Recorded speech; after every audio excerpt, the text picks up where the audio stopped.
Sunday का दिन था। अभी दोपहर का खाना खाकर सुमन जी अपने कमरे में जाकर लेटी ही थी कि डोरबेल बज गई। बहू निधि को आवाज़ लगाई दरवाज़ा खोलने के लिए, पर निधि शायद छत पर सूखे कपड़े लेने गई हुई थी। 2-3 बार डोरबेल बजी। मन ही मन कसमसाती हुई वह निकलकर बाहर आई और दरवाज़ा खोला। देखा तो सामने निधि के बुआ जी फूफा जी खड़े थे। उन्हें देखते ही उनका सारा मूड खराब हो गया।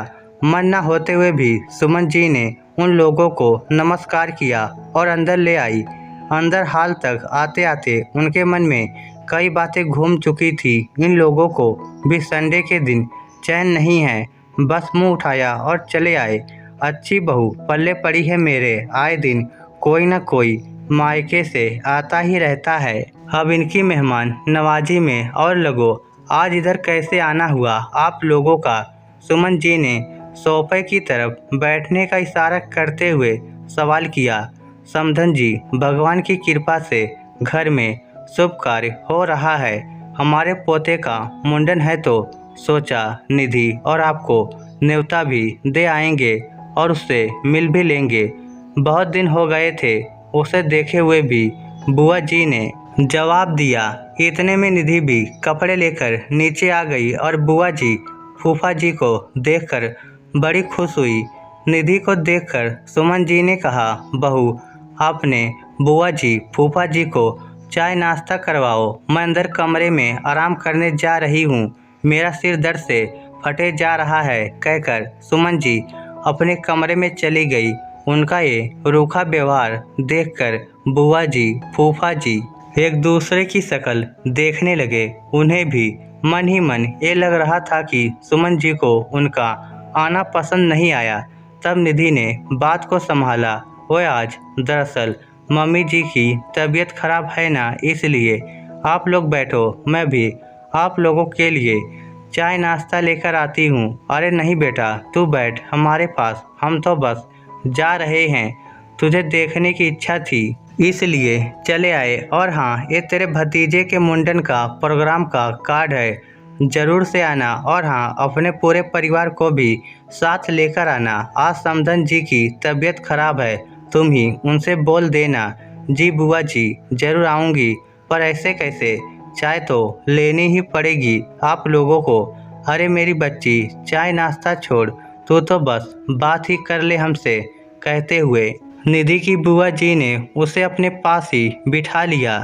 निधि के बुआ जी फूफा जी मुश्किल से 10 से 15 मिनट वहां रुके और फिर रवाना हो गए। पर निधि को सुमन जी का व्यवहार बिल्कुल पसंद नहीं आया। अक्सर यही होता था, जब भी निधि के मायके से कोई आता था, सुमन जी सिर दर्द का बहाना कर अपने कमरे में जाकर बैठ जाती थी और फिर उनके जाते ही कमरे के बाहर निकल आती थी। उसके बाद शुरू होता शिकायतों का सिलसिला, जो 2-3 दिन तक चलता ही रहता। हमारे तो मायके से हर रोज़ कोई उठकर नहीं आता था, तुम्हारे तो मायके से जब देखो कोई ना कोई चला आता है। बेटी के ससुराल में आने से पहले सोचना तो चाहिए, ऊपर से आए दिन पता नहीं कितने प्रोग्राम होते हैं। तुम्हारे मायके में इतना बड़ा परिवार है, ज़रूरी है क्या सबसे रिश्ता निभाना? बेचारा मेरा बेटा तो ससुरालियों के चक्कर लगा लगा कर ही बर्बाद हो जाएगा। शाम को जब निधि का पति अनुज ऑफिस से आया तो निधि ने उसे बुआ जी का कार्ड देते हुए कहा, बुआ जी के पोते का मुंडन है, इसी के उपलक्ष्य में प्रोग्राम रखा है, हमारे भी पूरे परिवार को न्योता दिया गया है। अच्छा, पर मेरी तो ज़रूरी मीटिंग है, एक काम करना, तुम मम्मी और पापा चले जाना, अनुज ने कार्ड देखते हुए कहा। हम तो कहीं नहीं जाएंगे, पहले ही बता देती हूँ, जिसे जाना है वो जाए, सुमन जी ने बीच में ही कहा। क्यों, क्या हो गया मम्मी, आप क्यों नहीं जाओगे? बुआ जी फूफा जी खुद घर पर आकर न्योता देकर गए हैं, आपको जाना चाहिए, अनुज ने कहा। घर आकर कार्ड देकर गए हैं तो क्या करूं? कार्ड अपनी भतीजी के हाथ में देकर गए हैं, मुझे थोड़ी ना देकर गए हैं, इतनी सी भी इज्जत नहीं थी क्या मेरी? सुमन जी मुंह बिगाड़ते हुए बोली। पर मम्मी जी, आप ही तो सिर दर्द का कहकर कमरे में चली गई थी, इसमें उनकी क्या गलती।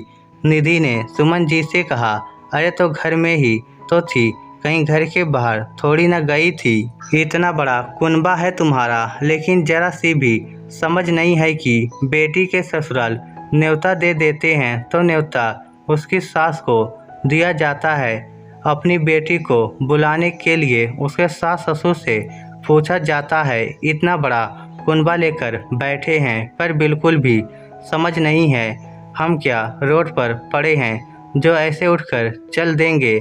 हम तो नहीं जाएंगे वहाँ पर। सुमन जी अपने हाथ नचाते हुए बोली। निधि ने अनुज की तरफ देखा तो अनुज ने बात संभालते हुए कहा, कोई बात नहीं मम्मी, आप नहीं जाना चाहती हो तो मैं अपनी मीटिंग पोस्टपोन कर लेता हूँ और निधि के साथ मैं ही चला जाऊँगा।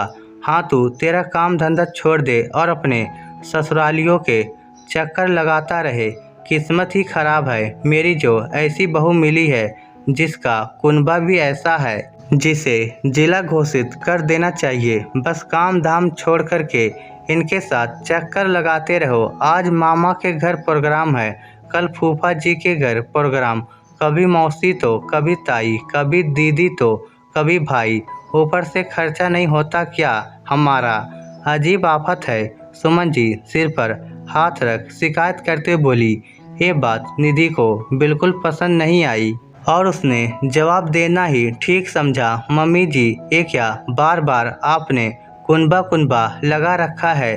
शादी के समय क्या आपको मेरा इतना बड़ा कुनबा नज़र नहीं आया था? तब तो बड़ा प्यार आ रहा था आपको मेरे कुनबे पर। तब तो आपको अपनी किस्मत पर बड़ा नाज हो रहा था जब इन लोगों की तरफ से भर भर के गिफ्ट आ रहे थे। अब क्या हो गया? लेते हुए तो बड़ा अच्छा लगता है, देते हुए क्या समस्या हो जाती है आपको?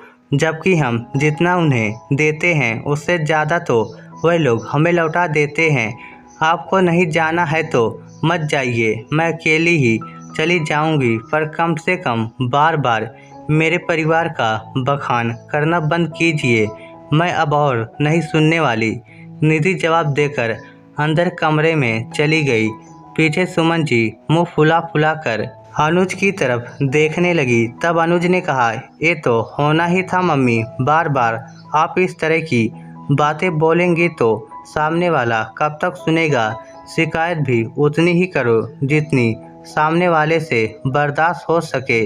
जब देखो आप कुनबा कुनबा करती रहती हो। आपने परिवार के खिलाफ कौन सुनना पसंद करेगा, कहकर अनुज भी कमरे में चला गया। सुमन जी वहीं अपनी शिकायतों के पुलंदे के साथ अकेली बैठी रह गई। बुआ जी फूफा जी के प्रोग्राम में आखिर अनुज और निधि ही गए। इस स्टोरी को लेकर आपकी क्या राय है नीचे कमेंट करके हमें ज़रूर बताइएगा। धन्यवाद।